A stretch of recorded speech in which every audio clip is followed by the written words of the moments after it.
તો જય મહારાજ મિત્રો, અત્યારે આપણે આવી ગયા છે સંતરામ મંદિર. આજે ટાવર છે એની બાજુમાં અહીંયા આગળ કાકા છે જે 77 વર્ષની ઉંમરે પણ કનુભાઈ રાણા કરીને છે કાકા છે. એક કાને થોડું ઓછું સંભળાય છે, છતાં પણ આ ઉંમરે જો પોતાનો ધંધો અહીંયા આગળ સિંગ ચણા ને માટીને બધું વેચીને અહીંયા આગળ પોતાનું ગુજરાન ચલાવે છે.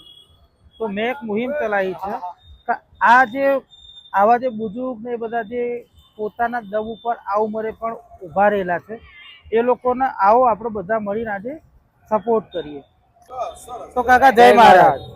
તો આપણે કઈ રીતનું છે એ બધું કઈ રીતે તમે બધું વેચો છો? 58 વર્ષથી લારી કાઢું. 58 વર્ષથી લારી કાઢું.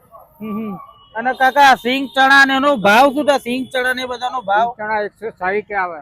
અચ્છા. ચણા 140 આવે. સિંગ 160 આવે. અચ્છા કાકા, આખો દિવસ તમે ઉભા રહો તો કેટલાનો ગરાગી થઈ રહ્યા? આમ લોકો ગરાક આવે છે તમારે ત્યાં? માર્કેટમાં ઉભો રહું છું, ગરાગી ઓછી આવે. અચ્છા. અહીં ગાડી વાળી 400-500 આવી જાય. અચ્છા. તો મિત્રો ચલો આપણા કાકાને મદદ કરીએ. આ વિડીયો બનાવવાનો મારો હેતુ જે હતો, આજે કાકા જે વૃદ્ધ વયના છે, આપણે બધા નડિયાદીઓ ભેગા થઈને પણ મદદ કરીએ.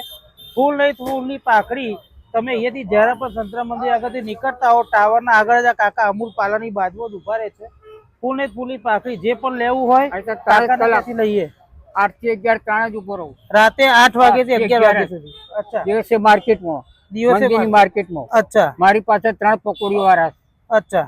આ 50 વર્ષ જૂની જગ્યા છે. 50 વર્ષ મારા શ્રી આપે. અચ્છા. નાનદાસ બાપુએ. અચ્છા.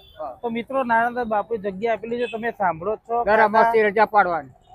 અચ્છા. દર અમાસથી રજા પાડવાની. માર્કેટ બંધ રહે. ઓકે. પરમદા માર્કેટ બંધ હતી, લારી બંધ હતી.